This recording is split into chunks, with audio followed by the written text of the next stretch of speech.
ಆಕಾಶವಾಣಿ ವಾರ್ತೆಗಳು ಓದುತ್ತಿರುವವರು Lingananda.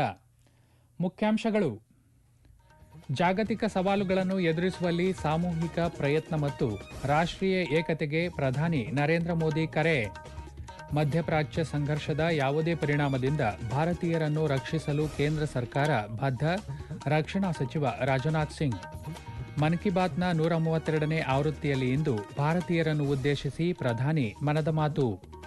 IPL T20 cricket 19ನೇ ಆವೃತ್ತಿಯ ಮೊದಲ ಪಂದ್ಯದಲ್ಲಿ ಸನ್ರೈಸರ್ಸ್ ಹೈದರಾಬಾದ್ ವಿರುದ್ಧ 6 ವಿಕೆಟ್ಗಳ ಭರ್ಜರಿ ಗೆಲುವು ಸಾಧಿಸಿದ ಆರ್ಸಿಬಿ. ವಾರ್ತೆಗಳ ವಿವರ.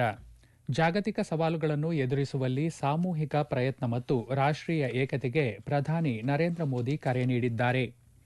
ಉತ್ತರ ಪ್ರದೇಶದ ಗೌತಮ ಬುದ್ಧನಗರ ಜಿಲ್ಲೆಯ ಜೇವರ್ನಲ್ಲಿ ನಿನ್ನೆ ನೋಯ್ಡಾ ಅಂತಾರಾಷ್ಟೀಯ ವಿಮಾನ ನಿಲ್ದಾಣದ ಮೊದಲ ಹಂತವನ್ನು ಉದ್ಘಾಟಿಸಿದ ನಂತರ ಮಾತನಾಡಿದ ಪ್ರಧಾನಿ, ಪಶ್ಚಿಮ ಏಷ್ಯಾದ ಸಂಘರ್ಷದಿಂದ ಉದ್ಭವಿಸಿರುವ ಬಿಕ್ಕಟ್ಟನ್ನು ನಿಭಾಯಿಸುವ ಬಗ್ಗೆ ಸಂಸತ್ತಿನಲ್ಲಿ ಸುದೀರ್ಘವಾಗಿ ಮಾತನಾಡಿರುವುದಾಗಿ ಹಾಗೂ ವಿವಿಧ ರಾಜ್ಯಗಳ ಮುಖ್ಯಮಂತ್ರಿಗಳೊಂದಿಗೆ ವಿವರವಾದ ಚರ್ಚೆ ನಡೆಸಿರುವುದಾಗಿ ಪ್ರಧಾನಿ ತಿಳಿಸಿದ್ದಾರೆ. ಈ ಬಿಕ್ಕಟ್ಟನ್ನು ಶಾಂತ ಮನಸ್ಸು ಮತ್ತು ತಾಳ್ಮೆಯಿಂದ ಎದುರಿಸುವಂತೆ ಜನತೆಗೆ ಮನವಿ ಮಾಡಿದ್ದಾರೆ. ಭಾರತೀಯರ ಮತ್ತು ಭಾರತದ ಹಿತಾಸಕ್ತಿಗೆ ಅನುಗುಣವಾಗಿರುವುದು ಸರ್ಕಾರದ ನೀತಿ ಮತ್ತು ಕಾರ್ಯತಂತ್ರ ಎಂದ ಅವರು, ಎಲ್ಲ ರಾಜಕೀಯ ಪಕ್ಷಗಳು ಸದ್ಯದ ಪರಿಸ್ಥಿತಿಗೆ ಅನುಗುಣವಾಗಿ ಒಗ್ಗಟ್ಟಿನ ಪ್ರಯತ್ನಗಳಿಗೆ ಬಲ ನೀಡುತ್ತವೆ ಎಂದು ಪ್ರಧಾನಿ ನರೇಂದ್ರ ಮೋದಿ ವಿಶ್ವಾಸ ವ್ಯಕ್ತಪಡಿಸಿದ್ದಾರೆ. ಪಶ್ಚಿಮ ಏಷ್ಯಾದಲ್ಲಿನ ಸಂಘರ್ಷದ ಮಧ್ಯೆ ದೇಶದಾದ್ಯಂತ ಎಲ್ಲ ಪೆಟ್ರೋಲ್ ಪಂಪ್ಗಳಲ್ಲಿ ಸಾಕಷ್ಟು ಪೆಟ್ರೋಲ್ ಮತ್ತು ಡೀಸೆಲ್ ದಾಸ್ತಾನು ಲಭ್ಯವಿದೆ ಎಂದು ಕೇಂದ್ರ ಸರ್ಕಾರ ತಿಳಿಸಿದೆ.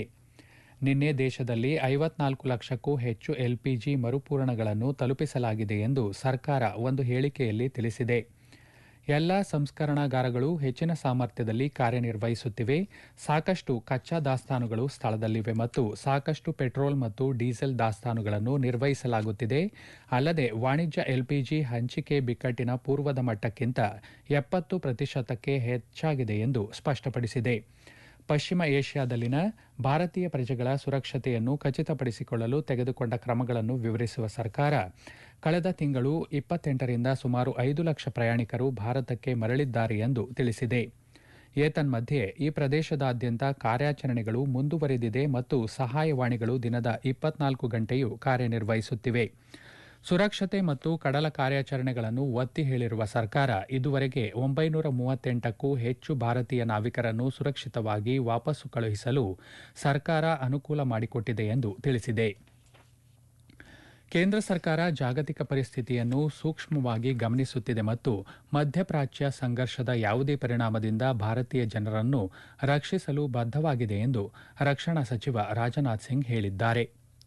ನವದೆಹಲಿಯಲ್ಲಿ ಹಲವಾರು ಹಿರಿಯ ಸಚಿವರನ್ನು ಒಳಗೊಂಡ ಅನೌಪಚಾರಿಕ ಸಚಿವರ ಗುಂಪಿನ ಸಭೆಯ ಅಧ್ಯಕ್ಷತೆ ವಹಿಸಿದ ಸಚಿವರು ಈ ವಿಷಯ ತಿಳಿಸಿದರು. ಪಶ್ಚಿಮ ಏಷ್ಯಾದಲ್ಲಿ ನಡೆಯುತ್ತಿರುವ ಸಂಘರ್ಷದ ಹಿನ್ನೆಲೆಯಲ್ಲಿ ಇಂಧನ ಪೂರೈಕೆಗಳಿಗೆ ಇರುವ ಅಪಾಯಗಳು, ಅಗತ್ಯ ವಸ್ತುಗಳ ದೇಶೀಯ ಲಭ್ಯತೆ, ನಿರ್ಣಾಯಕ ಮೂಲಸೌಕರ್ಯ ಸ್ಥಿತಿಸ್ಥಾಪಕತ್ವ ಮತ್ತು ಭಾರತದ ಪೂರೈಕೆ ಸರಪಳಿಗಳ ದೃಢತೆಯನ್ನು ಪರಿಶೀಲಿಸಲು ಈ ಸಭೆ ನಡೆಸಲಾಯಿತು. ಸರ್ಕಾರ ತೆಗೆದುಕೊಳ್ಳುತ್ತಿರುವ ಎಲ್ಲಾ ಕ್ರಮಗಳ ಕುರಿತು ಸಭೆಯಲ್ಲಿ ಆಳವಾದ ಚರ್ಚೆ ನಡೆಯಿತು ಎಂದು ಸಚಿವ ರಾಜನಾಥ್ ಸಿಂಗ್ ಸಾಮಾಜಿಕ ಮಾಧ್ಯಮ ಪೋಸ್ಟ್ನಲ್ಲಿ ತಿಳಿಸಿದ್ದಾರೆ. ಸಭೆಯಲ್ಲಿ ಹಣಕಾಸು ಸಚಿವೆ ನಿರ್ಮಲಾ ಸೀತಾರಾಮನ್, ಪೆಟ್ರೋಲಿಯಂ ಮತ್ತು ನೈಸರ್ಗಿಕ ಅನಿಲ ಸಚಿವ ಹರ್ದೀಪ್ ಸಿಂಗ್ ಪುರಿ, ವಿದ್ಯುತ್ ಸಚಿವ ಮನೋಹರ್ ಲಾಲ್, ಆರೋಗ್ಯ ಸಚಿವ ಜೆಪಿ ನಡ್ಡಾ ಇತರರು ಭಾಗವಹಿಸಿದ್ದರು. ಗುಜರಾತ್ನ ವಾಡಿನಾರ್ ಬಂದರಿಗೆ ಮತ್ತೊಂದು ಎಲ್ಪಿಜಿ ಸಾಗಣೆ ಹಡಗು ಬಂದಿದೆ. 47,000 ಮೆಟ್ರಿಕ್ ಟನ್ ಎಲ್ಪಿಜಿಯನ್ನು ಹೊತ್ತ ಜಗ್ವಸಂತ್ ಹಡಗು ಕುವೈತ್ನಿಂದ ಹೊರಟು ಹಾರ್ಮುಜ್ ಜಲಸಂಧಿಯನ್ನು ಯಶಸ್ವಿಯಾಗಿ ದಾಟಿ ಭಾರತ ತಲುಪಿದೆ. ಒಟ್ಟು ಸರಕುಗಳಲ್ಲಿ 17,000 ಮೆಟ್ರಿಕ್ ಟನ್ಗಳನ್ನು ಕಾಂಡ್ಲಾ ಬಂದರಿಗೆ ಸಾಗಿಸಲಾಗುವುದು. ಉಳಿದ ಪ್ರಮಾಣವನ್ನು ಮುಂಬೈ ಮತ್ತು ನವ ಮಂಗಳೂರು ಬಂದರುಗಳಿಗೆ ವಿತರಿಸಲಾಗುವುದು. ಆಕಾಶವಾಣಿಯ ಜನಪ್ರಿಯ ಮಾಸಿಕ ಕಾರ್ಯಕ್ರಮ ಮನ್ ಕಿ ಬಾತ್ನಲ್ಲಿ ಇಂದು ಬೆಳಗ್ಗೆ 11 ಗಂಟೆಗೆ ಪ್ರಧಾನಿ ನರೇಂದ್ರ ಮೋದಿ ಅವರು ದೇಶ ಮತ್ತು ವಿದೇಶಗಳ ಭಾರತೀಯರನ್ನು ಉದ್ದೇಶಿಸಿ ತಮ್ಮ ಮನದ ಮಾತನ್ನು ಹಂಚಿಕೊಳ್ಳಲಿದ್ದಾರೆ. ಇದು ಮನ್ ಕಿ ಬಾತ್ನ 132ನೇ ಆವೃತ್ತಿ. ಈ ಕಾರ್ಯಕ್ರಮ ಆಕಾಶವಾಣಿ ಮತ್ತು ದೂರದರ್ಶನದ ಎಲ್ಲ ವಾಹಿನಿಗಳು, ಆಕಾಶವಾಣಿ ಸುದ್ದಿ ಜಾಲತಾಣ ಮತ್ತು ನ್ಯೂಸ್ ಆನ್ ಏರ್ ಮೊಬೈಲ್ ಅಪ್ಲಿಕೇಶನ್ನಲ್ಲಿ ಪ್ರಸಾರವಾಗಲಿದೆ. ಇದನ್ನು ಆಕಾಶವಾಣಿ, ಡಿಡಿ ನ್ಯೂಸ್, ಪ್ರಧಾನಮಂತ್ರಿ ಕಚೇರಿ ಹಾಗೂ ವಾರ್ತಾ ಮತ್ತು ಪ್ರಸಾರ ಸಚಿವಾಲಯದ ಯೂಟ್ಯೂಬ್ ವಾಹಿನಿಗಳಲ್ಲಿಯೂ ನೇರ ಪ್ರಸಾರ ಮಾಡಲಾಗುತ್ತದೆ. ಹಿಂದಿ ಪ್ರಸಾರದ ನಂತರ ಪ್ರಾದೇಶಿಕ ಭಾಷೆಗಳಲ್ಲಿ ಕಾರ್ಯಕ್ರಮವನ್ನು ಪ್ರಸಾರ ಮಾಡಲಾಗುವುದು. ಈ ವಾರ್ತೆಗಳನ್ನು ಆಕಾಶವಾಣಿಯಿಂದ ಕೇಳುತ್ತಿದ್ದೀರಿ. ನಮ್ಮ ಎಲ್ಲಾ ರಾಷ್ಟ್ರೀಯ ವಾರ್ತೆಗಳು ಹಾಗೂ ಪ್ರದೇಶ ಸಮಾಚಾರ ಈಗ ಆಕಾಶವಾಣಿ ನ್ಯೂಸ್ ಕನ್ನಡ ಯೂಟ್ಯೂಬ್ ಚಾನೆಲ್ನಲ್ಲಿ ಲಭ್ಯ. ನಮ್ಮ ಎಕ್ಸ್ ಖಾತೆ ಮತ್ತು ಇನ್ಸ್ಟಾಗ್ರಾಂ ಖಾತೆ ಆಕಾಶವಾಣಿ ನ್ಯೂಸ್ ಕನ್ನಡ. ಹೆಚ್ಚಿನ ಮಾಹಿತಿಗಾಗಿ ನಮ್ಮ ಫೇಸ್ಬುಕ್ ಖಾತೆ ಆಕಾಶವಾಣಿ ವಾರ್ತೆ ಕನ್ನಡವನ್ನು ಅನುಸರಿಸಿ. ಮಾಹಿತಿಯ ಹೂರಣ ವಾರದ ಕಾರ್ಯಕ್ರಮ ಪ್ರಚಲಿತ ವಿದ್ಯಮಾನ ಪ್ರತಿ ಬುಧವಾರ 9:15ಕ್ಕೆ. ಸಾರ್ವಜನಿಕರಿಂದ ಅಗಾಧ ಪ್ರತಿಕ್ರಿಯೆ ಬಂದ ಹಿನ್ನೆಲೆಯಲ್ಲಿ ಸರ್ಕಾರ ಭಾರತ್ ಟ್ರೈಬ್ಸ್ ಫೆಸ್ಟ್ 2026 ಮುಂದಿನ ತಿಂಗಳ 5ನೇ ತಾರೀಕಿನವರೆಗೆ ವಿಸ್ತರಿಸಿದೆ. ದೇಶದಾದ್ಯಂತ ಬುಡಕಟ್ಟು ಕುಶಲಕರ್ಮಿಗಳು, ಉದ್ಯಮಿಗಳು ಮತ್ತು ಸ್ವಸಹಾಯ ಗುಂಪುಗಳಿಗೆ ಮಾರುಕಟ್ಟೆ ಪ್ರವೇಶ ಮತ್ತು ಜೀವನೋಪಾಯದ ಅವಕಾಶಗಳನ್ನು ಮತ್ತಷ್ಟು ಬಲಪಡಿಸುವ ಗುರಿಯನ್ನು ಈ ನಿರ್ಧಾರ ಹೊಂದಿದೆ ಎಂದು ಬುಡಕಟ್ಟು ವ್ಯವಹಾರಗಳ ಸಚಿವಾಲಯ ತಿಳಿಸಿದೆ. ವಿಸ್ತೃತ ಕಾರ್ಯಕ್ರಮದ ಭಾಗವಾಗಿ ಟ್ರೈಫೆಡ್ ಇಂದು ವನ್ ಧನ್ ಕಾಂಕ್ಲೇವ್ ಅನ್ನು ಆಯೋಜಿಸಲಿದೆ. ಬುಡಕಟ್ಟು ವ್ಯವಹಾರಗಳ ಸಚಿವ ದುರ್ಗಾದಾಸ್ ಉಯಿಕೆ ಈ ಸಮಾವೇಶವನ್ನು ಉದ್ಘಾಟಿಸಲಿದ್ದಾರೆ. ಇದು ಸುಸ್ಥಿರ ಜೀವನೋಪಾಯ, ಸಣ್ಣ ಅರಣ್ಯ ಉತ್ಪನ್ನಗಳ ಮೌಲ್ಯವರ್ಧನೆ, ಮಾರುಕಟ್ಟೆ ಸಂಪರ್ಕಗಳು ಮತ್ತು ಬುಡಕಟ್ಟು ಉದ್ಯಮಶೀಲತೆಯನ್ನು ಬಲಪಡಿಸುವ ಮೇಲೆ ಕೇಂದ್ರೀಕರಿಸುವ 5 ವಿಷಯಾಧಾರಿತ ಅಧಿವೇಶನಗಳನ್ನು ಒಳಗೊಂಡಿರುತ್ತದೆ. ಈ ವಿಸ್ತರಣೆಯು ಕುಶಲಕರ್ಮಿಗಳು ಮತ್ತು ಉತ್ಪಾದಕರು ಗ್ರಾಹಕರೊಂದಿಗೆ ನೇರ ತೊಡಗಿಸಿಕೊಳ್ಳುವಿಕೆಯನ್ನು ಮುಂದುವರಿಸಲು ಅನುವು ಮಾಡಿಕೊಡುತ್ತದೆ. ಉತ್ತಮ ಬೆಲೆ ಸಾಕ್ಷಾತ್ಕಾರ ಮತ್ತು ಬುಡಕಟ್ಟು ಉತ್ಪನ್ನಗಳಿಗೆ ವಿಶಾಲ ಗೋಚರತೆಯನ್ನು ಇದು ಖಚಿತಪಡಿಸುತ್ತದೆ ಎಂದು ಸಚಿವಾಲಯ ತಿಳಿಸಿದೆ. ಭಾರತದಲ್ಲಿ ಮೀನುಗಾರಿಕೆ ಜೀವನೋಪಾಯ ಮತ್ತು ಆಹಾರ ಭದ್ರತೆಯು ಪ್ರಮುಖ ಮೂಲವಾಗಿದೆ ಎಂದು ವಾಣಿಜ್ಯ ಮತ್ತು ಕೈಗಾರಿಕಾ ಸಚಿವ ಪಿಯೂಷ್ ಗೋಯಲ್ ಹೇಳಿದ್ದಾರೆ. ಕ್ಯಾಮರೂನ್ನಲ್ಲಿ ನಡೆದ ವಿಶ್ವ ವ್ಯಾಪಾರ ಸಂಸ್ಥೆಯ 14ನೇ ಸಚಿವರ ಸಮ್ಮೇಳನದಲ್ಲಿ ಮೀನುಗಾರಿಕೆ ಅನುದಾನಗಳ ಕುರಿತಾದ ಸಚಿವರ ಅಧಿವೇಶನದಲ್ಲಿ ಭಾಗವಹಿಸಿ ಅವರು ಮಾತನಾಡಿದರು. ಮೀನುಗಾರಿಕೆ 9 ದಶಲಕ್ಷಕ್ಕೂ ಹೆಚ್ಚು ಮೀನುಗಾರರನ್ನು ಬೆಂಬಲಿಸುತ್ತಿದ್ದು, ಇದರಲ್ಲಿ ಹೆಚ್ಚಾಗಿ ಸಣ್ಣ, ಸಾಂಪ್ರದಾಯಿಕ ಮತ್ತು ಕುಶಲಕರ್ಮಿ ಮೀನುಗಾರರು ಸುಸ್ಥಿರ ವಿಧಾನಗಳನ್ನು ಅಭ್ಯಾಸ ಮಾಡುತ್ತಿದ್ದಾರೆ ಎಂದು ಅವರು ತಿಳಿಸಿದ್ದಾರೆ. ಈಶಾನ್ಯ ಪ್ರದೇಶ ಅಭಿವೃದ್ಧಿ ಸಚಿವ ಜ್ಯೋತಿರಾದಿತ್ಯ ಸಿಂಧಿಯಾ ಈಶಾನ್ಯ ರಾಜ್ಯಗಳು ಭಾರತ ಮತ್ತು ಜಾಗತಿಕ ದಕ್ಷಿಣದ ನಡುವೆ ಸೇತುವೆಯಾಗಿ ಕಾರ್ಯನಿರ್ವಹಿಸುತ್ತವೆ, ಜಾಗತಿಕ ಮಟ್ಟದಲ್ಲಿ ಆರ್ಥಿಕ ಮತ್ತು ಸಾಂಸ್ಕೃತಿಕ ವಿನಿಮಯವನ್ನು ನಡೆಸಲು ಸಮರ್ಥವಾಗಿದೆ ಎಂದು ಹೇಳಿದ್ದಾರೆ.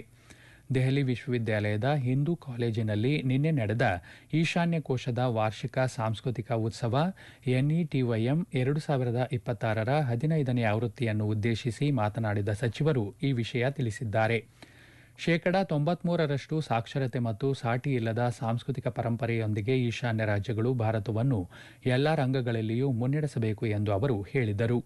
ಭಾರತದ ಅಷ್ಟಲಕ್ಷ್ಮಿ ಎಂದು ಗೌರವದಿಂದ ಕರೆಯಲ್ಪಡುವ ಈಶಾನ್ಯದ ಸಾಮರ್ಥ್ಯ, ಶಕ್ತಿ ಮತ್ತು ಸಾಂಸ್ಕೃತಿಕ ಶ್ರೀಮಂತಿಕೆಯನ್ನು ಪ್ರತಿಬಿಂಬಿಸುವ ಕ್ರಿಯಾತ್ಮಕ ವೇದಿಕೆಯಾಗಿ NETYM ಕಾರ್ಯನಿರ್ವಹಿಸುತ್ತದೆ ಎಂದು ಅವರು ಹೇಳಿದರು. ಕೇಂದ್ರ ಸರ್ಕಾರ ರಾಷ್ಟ್ರೀಯ ವಿಜ್ಞಾನ ಪುರಸ್ಕಾರ 2026ಕ್ಕೆ ನಾಮನಿರ್ದೇಶನಗಳನ್ನು ಆಹ್ವಾನಿಸಿದೆ. ಈ ಪ್ರಶಸ್ತಿ ವಿಜ್ಞಾನ, ತಂತ್ರಜ್ಞಾನ ಮತ್ತು ನಾವೀನ್ಯತೆ ಕ್ಷೇತ್ರಗಳಲ್ಲಿ ಅತ್ಯುತ್ತಮ ಕೊಡುಗೆಗಳನ್ನು ಗುರುತಿಸುವ ಪ್ರತಿಷ್ಠಿತ ರಾಷ್ಟ್ರೀಯ ಉಪಕ್ರಮವಾಗಿದೆ. Indian Premier League IPL T20 cricket 2026ರ 19ನೇ ಆವೃತ್ತಿ ನಿನ್ನೆ ಬೆಂಗಳೂರಿನಲ್ಲಿ ಆರಂಭವಾಯಿತು.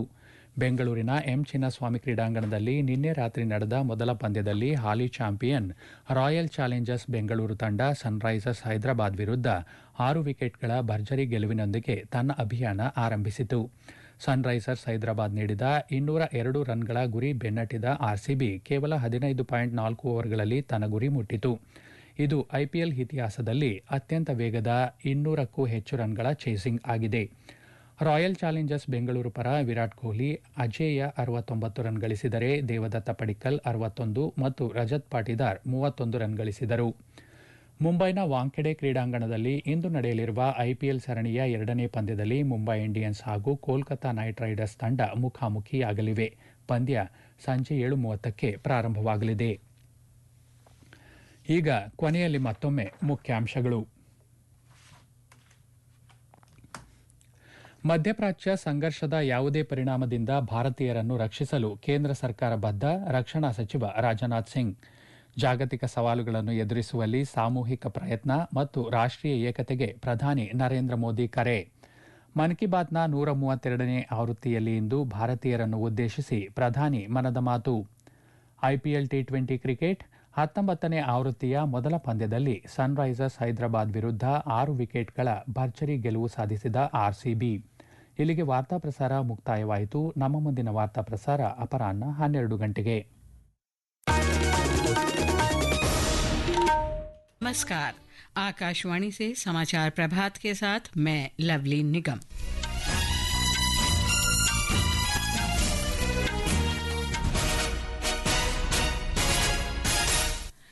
प्रधानमंत्री नरेंद्र मोदी आज सुबह 11 बजे आकाशवाणी पर मन की बात कार्यक्रम में देश और विदेश के लोगों के साथ अपने विचार साझा करेंगे। प्रधानमंत्री ने वैश्विक चुनौतियों के बीच सामूहिक प्रयास और राष्ट्रीय एकता का आह्वान किया, दोहराया कि सरकार की नीति और रणनीति जनहित पर केंद्रित है। रक्षा मंत्री राजनाथ सिंह ने पश्चिम एशिया संकट पर सक्रिय, समन्वित और दूरदर्शी दृष्टिकोण की आवश्यकता पर बल दिया। कतर और यूक्रेन ने रक्षा सहयोग समझौते पर हस्ताक्षर किए। मौसम विभाग का देश के अधिकांश हिस्सों में आंधी तूफान का पूर्वानुमान और 19वें आईपीएल के उद्घाटन मैच में मौजूदा चैंपियन रॉयल चैलेंजर्स बेंगलुरु ने सनराइजर्स हैदराबाद को 6 विकेट से हराया। अब समाचार विस्तार से। प्रधानमंत्री नरेंद्र मोदी आज सुबह 11 बजे आकाशवाणी पर मन की बात कार्यक्रम में देश और विदेश के लोगों से विचार साझा करेंगे। ये मासिक रेडियो कार्यक्रम की 132वीं कड़ी होगी। कार्यक्रम का प्रसारण आकाशवाणी और दूरदर्शन के समूचे नेटवर्क, एआईआर न्यूज वेबसाइट और news on AIR mobile app पर किया जाएगा। इसका सीधा प्रसारण एआईआर न्यूज, डीडी न्यूज, प्रधानमंत्री कार्यालय और सूचना तथा प्रसारण मंत्रालय के यूट्यूब चैनलों पर भी किया जाएगा। हिंदी प्रसारण के तुरंत बाद आकाशवाणी प्रादेशिक भाषाओं में भी कार्यक्रम का प्रसारण करेगा। प्रधानमंत्री नरेंद्र मोदी ने वैश्विक चुनौतियों के बीच सामूहिक प्रयास और राष्ट्रीय एकता का आह्वान किया है। उन्होंने कहा कि संसद में पश्चिम एशिया में चल रहे संघर्ष से उत्पन्न संकट से निपटने के बारे में उन्होंने विस्तार से बात की और मुख्यमंत्रियों के साथ विस्तृत चर्चा भी की है। श्री मोदी ने कल उत्तर प्रदेश के गौतम बुद्ध नगर जिले के जेवर में नोएडा अंतर्राष्ट्रीय हवाई अड्डे के पहले चरण के उद्घाटन समारोह में देशवासियों से धैर्य से मौजूदा संकट का सामना करने की अपील की। मैं देशवासियों से फिर से कहूंगा, हमें शांत मन से, धैर्य के साथ, एकजुटता के साथ, मिलजुल करके इस संकट का सामना करना है। ये पूरे विश्व में परेशानी पैदा करने वाला संकट है। हमें अपने देश की सबसे ज्यादा चिंता करने है और यही हम भारतीयों की सबसे बड़ी ताकत है। प्रधानमंत्री ने कहा कि पिछले 1 महीने में पश्चिम एशिया में चल रहे युद्ध के कारण कई देशों में भोजन, पेट्रोल, डीजल, गैस और उर्वरक जैसी आवश्यक वस्तुओं की कमी हो रही है। उन्होंने कहा कि हर देश इस संकट से निपटने के लिए प्रयासरत है। भारत बहुत बड़ी मात्रा में कच्चा तेल और गैस, ये जहां युद्ध चल रहा है ना, इस युद्ध से प्रभावित इलाके से मंगाता है। इसलिए सरकार हर वो कदम उठा रही है जिससे सामान्य परिवारों पर इस संकट का बोझ न पड़े। प्रधानमंत्री ने कहा कि जो भारतीयों और भारत के हित में है वही सरकार की नीति और रणनीति है। उन्होंने विश्वास व्यक्त किया कि सभी राजनीतिक दल देश के संयुक्त प्रयासों को मजबूती प्रदान करेंगे। मैं देश के सभी राजनीतिक दलों से भी आग्रहपूर्वक कहना चाहता हूं, इस प्रकार के संकट में जो भारत के हित में है वही भारत सरकार की नीति और रणनीति है। मुझे पूरा भरोसा है कि देश के सभी राजनीतिक दल भी देश के एकजुट प्रयासों को बल देंगे, ताकत देंगे। रक्षा मंत्री राजनाथ सिंह ने कल शाम नई दिल्ली में वरिष्ठ मंत्रियों के अनौपचारिक समूह की बैठक की अध्यक्षता की, जिसमें उन्होंने पश्चिम एशिया में बदलते परिदृश्य को देखते हुए सक्रिय, समन्वित और दूरदर्शी दृष्टिकोण की आवश्यकता पर बल दिया और सतर्क रहने की बात कही। श्री सिंह ने बैठक में सचिवों के अधिकार प्राप्त समूहों को स्थिति की निरंतर निगरानी करने, मध्यम से लेकर दीर्घकालिक तैयारी का दृष्टिकोण अपनाने, उच्च स्तरीय समन्वय बनाए रखने और त्वरित निर्णय लेने को सुनिश्चित करने के लिए मार्गदर्शन दिया। इस बैठक में केंद्रीय मंत्री निर्मला सीतारामन, हरदीप सिंह पुरी, जेपी नड्डा, जितेंद्र सिंह, के राममोहन नायडू और अन्य मंत्री उपस्थित थे। केंद्रीय मंत्री जी किशन रेड्डी ने कल तेल कंपनियों और डीलरों के साथ तेलंगाना में ईंधन की उपलब्धता की समीक्षा के लिए उच्च स्तरीय बैठक की अध्यक्षता की। उन्होंने कमी की अफवाहों को खारिज करते हुए कहा कि पेट्रोल, डीजल या एलपीजी की कोई कमी नहीं है और पूरे देश में आपूर्ति सुचारू रूप से जारी है। उन्होंने हरित ऊर्जा की ओर बदलाव पर कहा कि सरकार तेल पर निर्भरता कम करने के लिए इलेक्ट्रिक वाहनों और रेलवे के विद्युतीकरण को बढ़ावा दे रही है। पश्चिम एशिया में जारी संघर्ष के बाद ईरान ने दावा किया है कि उसने दुबई में अमेरिकी सेना के 2 ठिकानों पर मिसाइल और ड्रोन से हमले किए हैं।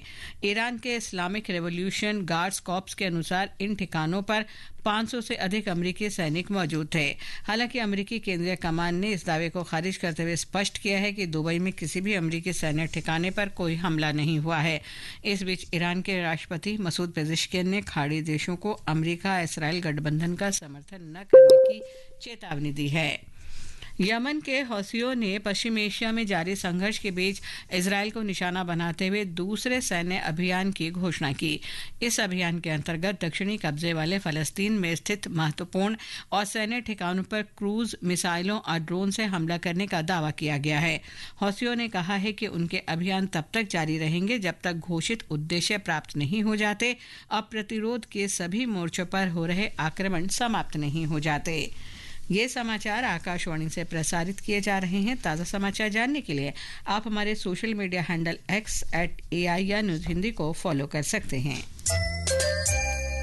वाह विक्रम, ये ठाट बाट बोर्ड मीटिंग्स के चर्चे, कोई लॉटरी लगी है क्या? अरे लॉटरी नहीं राज, कंपनी सेक्रेटरी की डिग्री है, कंपनी में की मैनेजरियल पर्सन हूँ। सुना है बहुत पावरफुल पोस्ट होती है। पावर भी, प्रतिष्ठा भी और शानदार पैकेज भी। विस्तृत जानकारी के लिए लॉग इन करें www.icsi.edu पर। कॉर्पोरेट सेक्टर की भरे उड़ान, पाई रुतबा और नई पहचान। कानूनी मदद और सलाह दिलाती, टेलीनो हमें सही राह दिखाती। अब टेलीलॉ के माध्यम से न सिर्फ घर बैठे मुफ्त कानूनी सलाह ले सकते हैं, बल्कि अनुभवी वकीलों से कोर्ट में कानूनी सहायता भी पा सकते हैं। तो डाउनलोड करें आज ही Tele Law for citizens mobile app अथवा लॉग इन करें www.tele-law.in या अपने नजदीकी CSC सेंटर से संपर्क करें। न्याय विभाग भारत सरकार द्वारा जनहित में जारी। समाचार प्रभात में आपका फिर स्वागत है। केरल में 9 अप्रैल को होने वाले चुनाव के लिए प्रचार तेज हो गया है। भारतीय जनता पार्टी के वरिष्ठ नेता और प्रधानमंत्री नरेंद्र मोदी आज पलक्कड़ और त्रिशूर में चुनाव प्रचार करेंगे। इससे पहले विपक्ष के नेता VD सतीशन और सांसद शशि थरूर सहित कांग्रेस के वरिष्ठ नेताओं ने भी एर्नाकुलम जिले की विभिन्न विधानसभा सीटों पर चुनाव प्रचार में हिस्सा लिया। असम में सभी 126 विधानसभा निर्वाचन क्षेत्रों के लिए मतदान एक ही चरण में निर्धारित है। जोरहाट विधानसभा क्षेत्र असम के प्रमुख और प्रतिष्ठित निर्वाचन क्षेत्रों में से एक है। ब्यौरा हमारे संवाददाता से। 100 नंबर जोरहाट विधानसभा क्षेत्र असम के 126 निर्वाचन क्षेत्रों में से एक है। यहाँ 9 अप्रैल को मतदान होना है। यह निर्वाचन क्षेत्र शहरी और ग्रामीण क्षेत्रों का मिश्रण है। इस विधानसभा चुनाव में इस क्षेत्रों से 4 उम्मीदवार मैदान में हैं। असम प्रदेश कांग्रेस अध्यक्ष और लोकसभा सदस्य गौरव गोगोई का मुकाबला भाजपा के हितेंद्रनाथ गोस्वामी, आम आदमी पार्टी के प्रणब प्रियंकुश दत्ता और SUCI के हेमंत पेगु से है। 2023 के परिसीमन के बाद जोरहाट LAC की सीमाओं और जनसंख्या में बदलाव आया है। भारत के निर्वाचन आयोग के अनुसार जोरहाट में 1,50,000 से अधिक मतदाता है, जिनमें 78,000 से अधिक महिलाएं और 72,000 से अधिक पुरुष हैं। 182 मतदान केंद्रों में कोई ट्रांसजेंडर मतदाता नहीं है। अमीनुल हक, आकाशवाणी समाचार, गुवाहाटी। आगामी विधानसभा चुनावों के संबंध में पुदुचेरी सहित अन्य राज्यों में सभी तरह के एग्जिट पोल पर प्रतिबंध लगा दिया गया है। मतदान शुरू होने से लेकर मतदान समाप्त होने के आधे घंटे बाद तक सभी राज्यों और केंद्र शासित प्रदेशों में एग्जिट पोल आयोजित नहीं किए जा सकते और न ही उनके परिणाम प्रकाशित या प्रसारित किए जा सकेंगे। पुदुचेरी के मुख्य चुनाव अधिकारी P जवाहर ने बताया कि प्रतिबंध 9 अप्रैल सुबह 7 बजे से लेकर 29 अप्रैल शाम 6:30 बजे तक लागू रहेगा। चुनाव आयोग ने पश्चिम बंगाल में SIR प्रक्रिया के अंतर्गत तीसरी पूरक मतदाता सूची जारी कर दी है। इसकी घोषणा कल देर रात की गई। हालांकि सूची में शामिल या बाहर किए गए मतदाताओं की सटीक संख्या का खुलासा नहीं किया गया है। आकाशवाणी समाचार के विशेष कार्यक्रम पीपल्स पद्म और आकाशवाणी की अगली कड़ी में हम श्री मोहन नागर से बातचीत करेंगे। श्री नागर को पर्यावरण संरक्षण और सामाजिक कल्याण में उत्कृष्ट योगदान के लिए पद्मश्री से सम्मानित किया जाएगा। पर्यावरण की सुरक्षा, जल की सुरक्षा और समाज सेवा के लिए शिक्षा को लेकर के, ग्राम विकास को लेकर के फिर बैतूल जिले को अपना कार्यक्षेत्र बनाया और उसी में फिर अभी तक लगे हुए हैं। 3 जनजाति बच्चों के अलग अलग छात्रावास भी प्रारंभ किए, उसमें भी बच्चे लेकर के पढ़ाई कर रहे हैं। आज उच्च शिक्षा को लेकर के स्वावलंबी भी हुए हैं और सरकारी जॉब में भी गए हैं, कुछ अपना स्वयं का भी काम कर रहे हैं। पहले ये कोई संरचना बना दो, कोई पेड़ लगा दो, कोई खंती खोद दो, कोई घास लगा दो, कोई पत्थर से उसको रोक दो, तो फिर वर्षा का जल धीरे धीरे जमीन में जाने लगता है। ये पॉडकास्ट आज सुबह 9:10 पर आकाशवाणी गोल्ड चैनल पर प्रसारित किया जाएगा। यूक्रेन के राष्ट्रपति वोलोदिमीर जेलेंस्की की दोहा यात्रा के दौरान यूक्रेन और कतर ने रक्षा सहयोग समझौतों पर हस्ताक्षर किए। दोनों देशों ने क्षेत्रीय तनाव, द्विपक्षीय संबंधों को मजबूत करने के तरीकों पर भी चर्चा की। जेलेंस्की ने कल लुसेल पैलेस में कतर के अमीर शेख तमीम बिन हमद अल थानी से मुलाकात की। कतर के रक्षा मंत्रालय के अनुसार इस समझौते में मिसाइल खतरों और मानव रहित हवाई प्रणालियों से निपटने में सहयोग के साथ साथ दोनों देशों के बीच विशेषज्ञता के आदान प्रदान को भी शामिल किया गया है। नेपाल की नई सरकार ने घोषणा की है कि वो 1990 से 2026 तक सार्वजनिक पदों पर रहे नेताओं और उच्च पदस्थ अधिकारियों की संपत्तियों की जांच के लिए एक समिति का गठन करेगी। प्रधानमंत्री बालेंद्र शाह की नेतृत्व वाली सरकार ने कल जारी किए 100 सूत्रीय शासन सुधार एजेंडा में कहा कि 15 दिन के भीतर एक संपत्ति जांच समिति का गठन किया जाएगा। मौसम विभाग ने आज जम्मू कश्मीर, लद्दाख, हरियाणा, चंडीगढ़, दिल्ली, हिमाचल प्रदेश, पंजाब और पश्चिमी राजस्थान में ओलावृष्टि की चेतावनी जारी की है। बिहार, ओडिशा, तेलंगाना, उत्तराखंड और पश्चिमी मध्य प्रदेश में बिजली और तेज हवाएं चल सकती हैं। अगले 2 से 3 दिन तक पूर्वोत्तर राज्यों में बिजली चमकने और तेज हवाएं चलने का अनुमान है। Indian premier cricket league IPL में आज मुंबई में मुंबई इंडियंस का सामना कोलकाता नाइट राइडर्स से होगा। मैच शाम 7:30 बजे से शुरू होगा। कल बेंगलुरु में प्रतियोगिता के पहले मैच में रॉयल चैलेंजर्स बेंगलुरु ने सनराइजर्स हैदराबाद को 6 विकेट से हरा दिया। खेलो इंडिया जनजातीय खेल के चौथे दिन भारोत्तोलन खिलाड़ी निकिता ने महिलाओं के 77 किलोग्राम वर्ग में मेजबान छत्तीसगढ़ के लिए पहला स्वर्ण पदक जीता। वहीं ओडिशा की महिला तैराकों ने 3 स्वर्ण पदक अपने नाम किए। आज रायपुर में हॉकी, भारोत्तोलन और फुटबॉल तथा सरगुजा में कुश्ती के मुकाबले होंगे। ये समाचार हमारी वेबसाइट www.newsonair.gov.in और हमारे news on AIR mobile app पर भी उपलब्ध हैं। और अब आज के समाचार पत्रों की सुर्खियों के साथ हैं फरहत नाज। धन्यवाद लवलीन। प्रधानमंत्री नरेंद्र मोदी द्वारा कल गौतम बुद्ध नगर के जेवर में नोएडा अंतर्राष्ट्रीय हवाई अड्डे के पहले चरण के उद्घाटन को लोक सत्य ने बड़ी सौगात बताते हुए भारत की नई उड़ान कहा है। राजस्थान पत्रिका के अनुसार 45 दिन में शुरू होगी उड़ानें। प्रधानमंत्री बोले, विकसित भारत का नया अध्याय। दैनिक जागरण ने प्रगति को नए पंख शीर्षक से संपादकीय में लिखा है, एयरपोर्ट सिर्फ आवागमन की सुविधा भर ही नहीं होते बल्कि ये विकास को नई गति भी प्रदान करते हैं। हिंदुस्तान के अनुसार इस अंतर्राष्ट्रीय हवाई अड्डे के शुभारंभ के साथ कनेक्टिविटी की तैयारियां तेज, दिल्ली NCR के लोगों को मिलेगा लाभ। अमर उजाला की खबर है, मौसम में बदलाव, पूर्वोत्तर में तेज बारिश, हिमाचल से ओडिशा तक चलेंगी तेज हवाएं। पत्र कहता है, पूरे देश में तापमान में उतार चढ़ाव जारी रहेगा, इससे फसलों को हो सकता है नुकसान। राष्ट्रीय राजधानी में ट्रैफिक व्यवस्था को सुधारने के लिए 76 नई क्रेन सड़कों पर उतारी जाएंगी और 125 हाईटेक कैमरों से होगी निगरानी। नवभारत टाइम्स ने इसे ट्रैफिक व्यवस्था के लिए बड़ा कदम बताते हुए लिखा है कि अवैध पार्किंग और बीच रास्ते में खराब गाड़ियों से ट्रैफिक जाम की स्थिति से बचने के लिए क्रेनों की संख्या बढ़ाई गई है। जनसत्ता की खबर है, दिल्ली में बिना पट्टे पालतू कुत्ते को घुमाने पर लग सकता है 1,000 रुपए का जुर्माना। पत्र कहता है कि संसद में पेश विधेयक में सड़क पर मवेशियों को बांधने पर जुर्माना 10 गुना बढ़ाने का प्रस्ताव है। रोमांच और खूबसूरती का प्यार, एपिक्रोट ब्लॉसम फेस्टिवल का आनंद उठाने चले आइए लद्दाख। देशबंधु ने इसे सचित्र देते हुए लिखा है कि लद्दाख की अद्भुत सुंदरता हर मौसम में पर्यटकों को आकर्षित करती है, लेकिन अप्रैल के महीने मानो लद्दाख की खूबसूरती में 4 चांद लगाने के लिए स्वर्ग ही धरती पर उतर आता है। अंत में मुख्य समाचार एक बार फिर। प्रधानमंत्री नरेंद्र मोदी आज सुबह 11 बजे आकाशवाणी पर मन की बात कार्यक्रम में देश और विदेश के लोगों के साथ विचार साझा करेंगे। प्रधानमंत्री ने वैश्विक चुनौतियों के बीच सामूहिक प्रयास और राष्ट्रीय एकता का आह्वान किया। दोहराया, सरकार की नीति और रणनीति जनहित पर केंद्रित है। रक्षा मंत्री राजनाथ सिंह ने पश्चिम एशिया संकट पर सक्रिय, समन्वित और दूरदर्शी दृष्टिकोण की आवश्यकता पर बल दिया। मौसम विभाग ने देश के अधिकांश हिस्सों में आंधी तूफान का पूर्वानुमान व्यक्त किया और आईपीएल के उद्घाटन मैच में मौजूदा चैंपियन रॉयल चैलेंजर्स बेंगलुरु ने सनराइजर्स हैदराबाद को हराया। इसके साथ ही समाचार प्रभात का अंक समाप्त हुआ। नमस्कार।